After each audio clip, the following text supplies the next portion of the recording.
दोस्तों आशा करता हूँ आप सब लोग बेस्ट है और मेहनत तो लगन से पढ़ रहे हैं। दोस्तों जो एआई की महासमिट हो रही है ना, जहाँ पे एआई का इम्प्लीकेशन और एआई का जो भी एप्लीकेशन होगा वो हेल्थ में भी होगा, एजुकेशन में होगा, स्पेस में होगा, डिफेंस में होगा, इंडस्ट्री में होगा, इलेक्ट्रिसिटी में होगा, सेफ्टी सिक्योरिटी में होगा, मैन्युफैक्चरिंग में होगा। मतलब एआई की जो महासमिट हो रही है दिल्ली में, ऐसा कौन सा भी सेक्टर नहीं बताया गया है जहाँ पे एआई के एप्लीकेशंस नहीं होंगे। ठीक है, मेरी बात समझ में आई आपको? तो अब मैं क्या सोच रहा था मालूम, ये टॉपिक आज की ये जो टॉपिक है, जो आर्टिकल पढ़ने के बाद में हम क्या करेंगे, एआई के ऊपर एक mains question and answer education, AI application education, AI application in health, AI application in defence, AI application in space. इस तरीके से एक 10 से 12 मेंस क्वेश्चन आंसर बना देंगे along with the schemes and all. उससे क्या होगा कि आपको मेंस में भी बेटर होगा और प्रीलिम्स में भी आपको क्वेश्चंस आ सकते हैं, और एक चीज़ पूरी एआई रिलेटेड एक जगह हमें मिल जाएगी, उससे बेहतर होगा आपका प्रिपरेशन भी। ठीक है, चलो आज हम पढ़ेंगे एआई, नॉट एआई, कैसे इंडिया ने स्क्रिप्ट किया है रिन्यूएबल एनर्जी का ग्रोथ स्टोरी। मतलब है इंडिया ने तीर मारा है रिन्यूएबल एनर्जी को ग्रो करने के लिए हमारी कंट्री में। हमेशा कभी भी देखिए, आर्टिकल के बाद एक स्मॉल कोट होता है ऊपर, वो कोट आप हमेशा याद रखना है, जो कि एसेंस होगा, जो कि एसेंस ऑफ द आर्टिकल होगा। यहाँ पे ये बोला गया है कि गवर्नमेंट ने माना है अगर इलेक्ट्रिसिटी एक्सेस पूरे हाउस होल्ड्स को देंगे तो वो बहुत अच्छी तरीके से अनलॉक कर सकता है, हेल्थ एजुकेशन जॉब्स में फ़ायदा होगा। और दो ये जो अपॉर्चुनिटीज इसमें मिलेंगे वो हम सीज करेंगे अगर हम रिन्यूएबल एनर्जी को एफोर्डेबल बना देंगे। एक typical example of renewable energy का यहाँ पे दिया गया है, टिपिकल एग्जांपल सोलार पैनल्स दिए गए हैं। यहाँ पे सन है, ऑब्वियसली यहाँ पे नहीं है तो मेरा सिर्फ बोलना है कि सन है, तो उसकी यहाँ पे ऊर्जा आके सोलार पैनल्स में गिर गई। पैनल का मतलब है ये जो उसका रेक्टेंगल साइज रहो, कुछ भी रहो साइज, उसको जिसके कैरी करते हैं, उसके अंदर हो गया सोलार फ्यूल होगा। सोलार फ्यूल जो भी है ना वो गर्म होगा, हीट जनरेट होगी, उस तरीके से इलेक्ट्रिसिटी सप्लाई होगी चार्ज होने के बाद में। ठीक है, चलो आगे बढ़ते हैं और देखते हैं। यहाँ पे देखिए आप, 2014 में अगर हम देखेंगे एक एग्जाम्पल, निर्मल दास स्वामी एक फार्मर है राजस्थान के, उन्होंने स्टार्ट किया है harvesting with the power of sun. मतलब है कि उनके एग्रीकल्चर एरिया में, उनके एग्रीकल्चर लैंड में इस तरीके से सन को कन्वर्ट करके उन्होंने इरिगेशन किया है, स्प्रिंकलर सिस्टम किया है, जो भी इलेक्ट्रिसिटी एग्रीकल्चर में चलती है ना, उन्होंने ये पूरी इलेक्ट्रिसिटी सोलार से ही ली है, सन से ली है। सो निर्मल जी ने क्या किया है, उन्होंने इंस्टॉल किया है 1 megawatt solar park on his land. Solar park का मतलब है कि एक अच्छा खासा एरिया देकर वहाँ पे सोलार एनर्जी उत्पन्न मीन्स पैदा करने के लिए एक उन्होंने बनाया है पार्क उनके ही लैंड पे। और ये जो पार्क बनाया गया है वो इंटायर कम्युनिटी मीन्स उनके जो जितने भी हाउस होल्ड्स हैं उनके विलेज में, उन पूरों को वहाँ से इलेक्ट्रिसिटी देना भी शुरू की है।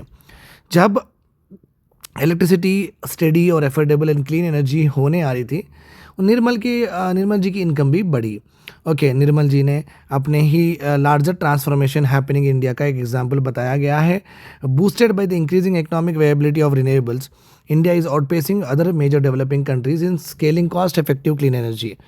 तो आजकल डीजल पेट्रोल के इंजन के बजाय हमारे फार्मर जो भी सन की एनर्जी यूज़ करके इकोनॉमिक वेबिलिटी ऐड कर रहे हैं अपने इनकम में, वो बहुत अप्रिशिएट करने की बात है। यहाँ पे जो अदर मेजर डेवलपिंग कंट्रीज़ नहीं कर पा रहे हैं, कॉस्ट इफेक्टिव क्लीन एनर्जी नहीं वो बना पा रहे हैं जो हम कर रहे हैं।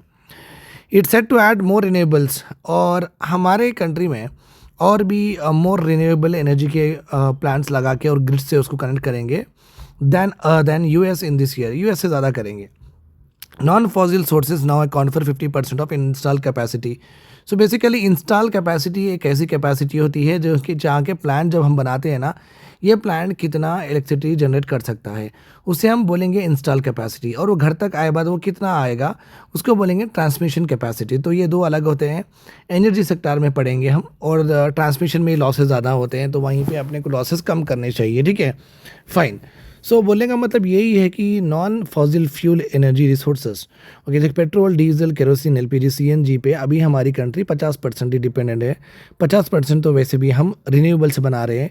ऑब्वियसली ट्रॉपिकल कंट्री है हमारी इंडिया, तो बहुत सारा सूरज मिलेगा, तो सन को हार्नेस करना in the form of electricity कोई बड़ी बात नहीं है। ठीक है, तो पहले अपने को ये बताया गया है कि अगर हम रिन्यूएबल एनर्जी को हार्नेस करते हैं, एफोर्डेबल बनाते हैं, एक्सेसिबल बनाते हैं, तो हम एजुकेशन, हेल्थ और जॉब्स में बहुत बदलाव ला सकते हैं। उसके लिए एक इलस्ट्रेशन दिया गया है भाई निर्मल जी का, जो राजस्थान के फार्मर थे। उनका एग्जाम्पल हम पढ़े। अब चलो आगे देखते हैं। अब यहाँ पे ये बताया गया है कि इंडिया की प्रोग्रेस जो है वो 3 इंपॉर्टेंट एरियाज पे फैक्टर्स पे डिपेंड है। पहली बात तो गवर्नमेंट की बड़ी बेट है इस पे कि यूनिवर्सल एनर्जी एक्सेस। गवर्नमेंट हमेशा ये प्रमोट करती है कि इंडिया के, भारत के हर कोने में हर एक को इलेक्ट्रिसिटी मिले। ये पुश की वजह से भी रिन्यूएबल एनर्जी का बढ़ना भी एक इम्पॉर्टेंट हैंडी हो गया है यहाँ पे। विलिंगनेस टू एक्सपेरिमेंट, इंडिया बाहर दूर नहीं भागता है, इंडिया एक्सपेरिमेंट करता है कि किसी न किसी तरीके से रिन्यूएबल एनर्जी को हम काम में लेके आएँ।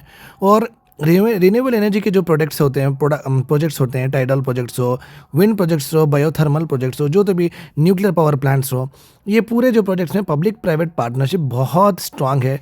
और फिलांथ्रोपिक पीपल भी काम कर रहे हैं जो कि ह्यूमैनिटी के लिए चैरिटी करते हैं, उनको बोलेंगे फिलांथ्रोपिक्स। वो लोग भी आगे बढ़ रहे हैं कि क्लीन एनर्जी बनाएं और उसे इस्तेमाल करें। तो भूलिए मत द स्ट्रॉन्ग इंपॉर्टेंट फैक्टर्स की जो इकोनॉमिक रिन्यूएबल एनर्जी जो ग्रोथ स्टोरी स्क्रिप्ट के किया है, वो स्क्रिप्ट इसलिए हुई कि ये 3 इंपॉर्टेंट फैक्टर्स की वजह से याद रखना है अपने को। चलिए, पहले तो गवर्नमेंट ने रिकॉग्नाइज किया है कि अगर एक्सेस करेंगे इलेक्ट्रिसिटी बहुत एसेंशियल होगा, unlocking health, jobs, creation of jobs and opportunity. अगर बिग डेवलपमेंटल चैलेंज ये भी आया है और अपॉर्चुनिटी ये भी है कि एक्सेस टू पावर। चैलेंज भी है, अपॉर्चुनिटी भी है। चैलेंज ये है कि दे नहीं पा रहे हैं, अपॉर्चुनिटी है कि बहुत सारा बदलाव हेल्थ, एजुकेशन, जॉब्स में ला सकते हैं। अगर रिन्यूएबल एनर्जी अफोर्डेबल हो जाते हैं than the petrol, diesel etcetera, government ये अपॉर्चुनिटी को अच्छे से बंद कर सकती है। बाई 2018 इंडिया रीच कर सकेगी उसका goal of bringing electricity to every village. हम अगर इसी तरीके से जाएंगे तो हम एक ना एक दिन जल्द से जल्द हर गांव को इलेक्ट्रिसिटी देने में कामयाब हो जाएंगे। लास्ट ईयर अगर आप देखेंगे overall output increase at faster space since 2022। बहुत ज़्यादा से ज़्यादा हमारे पास रिन्यूएबल एनर्जी का जनरेशन हो रहा है एट अ फास्टर पेस 2022 के बाद से। सेकेंड हम देखेंगे India, sorry for that, India has displayed a growing appetite for innovation, testing new technologies, taking risk, accelerating implementation, ये भी हम कर रहे हैं। फॉर इंस्टेंट अगर आप देख सकते हैं, यहाँ पे है अपनी पीएम कुसुम सब्सिडी स्कीम में ये हुआ है कि ये स्कीम आने के बाद में इतनी ज़्यादा सब्सिडी गवर्नमेंट दे रही है, तो क्यों ना हम अपने प्लांट्स, अपने लैंड के ऊपर सोलार प्लांट्स भी लगाएं। तो ये एक मोटिवेशन और इंसेंटिवाइजिंग की वजह से क्या हुआ है, बहुत सारे एग्रीकल्चर फार्मर्स ने अपने लैंड पे सोलार पैनल्स लगा के वहाँ से एनर्जी जनरेट कर रहे हैं। तो हम एक्सपेरिमेंट करने रेडी हैं, हम टेस्टिंग करने रेडी हैं। The country has also introduce reverse auctions, encouraging local manufacturing and incentivising non fossil fuels energy. तो आपको पता है जो क्लीन एनर्जी बेसिकली यूज़ करते हैं उनके प्रोडक्शन प्रोसेस में गवर्नमेंट उनके ऊपर कम टैक्स करती हैं। तो ये भी हमारे कंट्री में गवर्नमेंट की तरफ से बहुत सारे इंसेंटिव्स होने वाले हैं, जिससे क्या हो रहा है, रिन्यूएबल एनर्जी का ग्रोथ अच्छे से स्क्रिप्ट हो रहा है हमारी कंट्री में। और आप यहाँ पे देख सकते हैं द थर्ड फैक्टर, एक नोवेल पार्टनरशिप्स विद बिजनेसेस। नई पार्टनरशिप बनाओ जो कि बिजनेस, टाटा, अंबानी, बिरला, फिलांथ्रोपीज और कम्युनिटी से पब्लिक प्राइवेट फिलांथ्रोपिक मॉडल्स लेके आओ, जहाँ पे हम रिप्रेजेंट करेंगे एक sustainable approach to development in 21st century, driving faster innovation, smart risk taking than any other sector can achieve alone. तो यहाँ पे ये बोला गया है कि अगर आपकी गेटेड कम्युनिटी होती है तो वहाँ पे हम उनको परसू करेंगे कि चलो भाई आप सोलार पावर से आप गीजर्स और ये जो भी है उसको चलाओ, ठीक है। फिलांथ्रोपिस्ट को बोलेंगे ठीक है अभी आप आगे आओ, आके पैसे दो, पैसे देके हम क्लीन एनर्जी पे काम करेंगे। बिजनेस को ये बोल रहे हैं कि आप भी क्लीन एनर्जी में इन्वेस्ट करिए, रिन्यूएबल एनर्जी में इन्वेस्ट करिए, आपको हम एग्जेम्पशन देंगे, आपको हम इंसेंटिवाइज करेंगे। तो गवर्नमेंट ये भी नॉवेल पार्टनरशिप फॉर्ज कर रही है विद अलग अलग स्टेक होल्डर्स से, ठीक है, जहाँ पे हम इनोवेशन करेंगे। इनोवेशन का मतलब है जहाँ पे कहाँ कहाँ पे हम इलेक्ट्रिसिटी यूज़ कर सकते हैं, सोलार एनर्जी रहो, विंड रहो, टाइडल रहो, तो यूज़ करके हम देखेंगे। देखिए उसी तरीके से हम आगे भी बढ़ेंगे। स्मार्टर रिस्क टेकिंग भी करना है देन एनी अदर सेक्टर, कि कौन से सेक्टर में इंप्लीमेंट करना है वो अच्छे से देख समझ के करेंगे। That's what the government is also promoting in the third area. ये सबसे बहुत इंपॉर्टेंट है my dear students, okay. The global energy alliance, बहुत एग्जाम में आने के बहुत चांसेस है ये।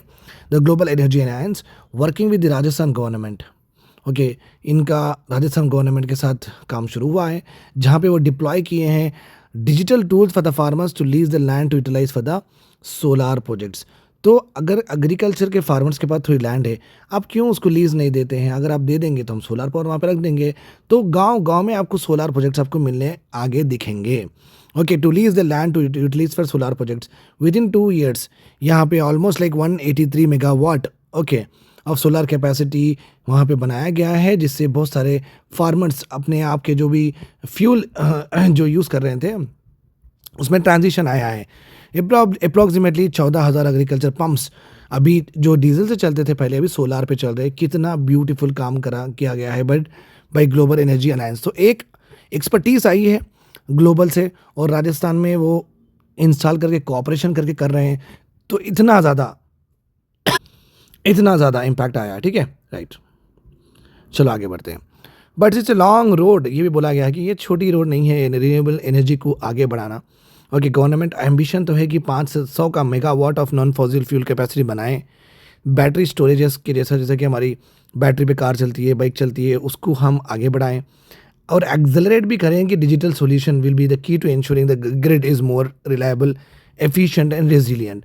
सो ये जो इलेक्ट्रिसिटी ये जो रन करेगी, जो सोलार के ऊपर रन करेगी और रिन्यूएबल के ऊपर रन करेगी, वो डिजिटल सॉल्यूशन में भी आना चाहिए।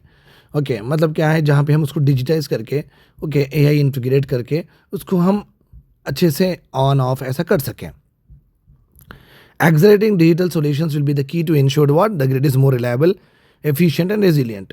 अगर हम देखेंगे मुंबई क्लाइमेट वीक में, जहाँ पे ग्लोबल एनर्जी अलायंस ने लॉन्च किया है India grids of the future accelerator, very good platform. ये भी याद रखिए फॉर एग्जामिनेशन पॉइंट, प्रीलिम्स के लिए पूछ सकता है। ये platform bringing together utilities. Okay, यहाँ पे अलग अलग यूटिलिटीज़ जो भी है ना, उसको हम टुगेदर मीन्स वाटर रहो, इरिगेशन रहो, ठीक है, ड्रेनेज मैनेजमेंट रहो, ठीक है, ऐसी चीज़ों को हम आगे लेके आ रहे हैं, ठीक है। तो जीईए ने फिर से लॉन्च किया है Indian grids of future accelerator, जहाँ पे टुगेदर यूटिलिटीज़ को लेके आएंगे, टेक्नोलॉजी के लीडर्स को बुलाएंगे, गूगल माइक्रोसॉफ्ट को बुलाएंगे, इन्वेस्टर्स को बुलाएंगे, शार्क टैंक इंडिया को बुलाएंगे, फिलॉन्थ्रोपीज भी आएंगे and more to digitize India's grid and bring distributed renewables to communities. ये जो है इस प्रोजेक्ट से हम रीच कर पाएंगे 300 मिलियन इंडियंस के से और सपोर्ट करेंगे 15 utilities to build digital twins and enable expansion of 100 gigawatt of new distributed renewables. अब मतलब क्या है यहाँ पे डिजिटल सॉल्यूशन, अगर मैं ये बोल रहा हूँ आपको, ठीक है, अब ये है मेरा एग्रीकल्चर लैंड, ये है ड्रिप सिस्टम, स्प्रिंकलर सिस्टम चल रहा है। ये स्प्रिंकलर सिस्टम को अगर मेरे मोबाइल से मैं खोल बंद कर सकता हूँ तो इसे बोलेंगे हम डिजिटल सॉल्यूशन। तो रिन्यूएबल एनर्जी में भी हम डिजिटल सॉल्यूशन ढूंढ सकते हैं। तो इस वजह से रिन्यूएबल भी काम हो जाएंगे, यूटिलिटीज़ भी हमारे अपने को मिल जाएंगे in the form of renewables और डिजिटाइज सॉल्यूशंस भी अपने पास आ जाएंगे। Don't mind for that picture. India ने बिग बेट लगाई है कि जहाँ पे इंडिया चाहता है कि यूनिवर्सल सबको ओके अच्छे दाम में अबंडेंट जितनी चाहे उतनी हम एनर्जी दे सकें। Is shaping how Africa, Latin America और Asia Pacific regions approach their own energy transitions. तो यहाँ पे हम हमारी बात नहीं कर रहे हैं कि अगर ऐसे solution Africa, Latin America, Asia Pacific regions में आएंगे तो हम बहुत अच्छे से ट्रांजिशन कर सकते हैं from the fossil fuel to non fossil fuel. One such example is Mission 300 led by the World Bank and African Development Bank, which aims to connect 300 million people across the sub-Saharan to the electricity by 2030. So कितनी मेहनत की जा रही है electricity okay सब घर घर तक और दुनिया के कोने कोने तक पहुंचा सके, तो हम भी वही काम कर रहे हैं। As a private sector, philanthropies and other investors बढ़ेंगे और उनका इंटरेस्ट वो दिखाएंगे क्लीन एनर्जी में, बिगर होता जाएगा ये।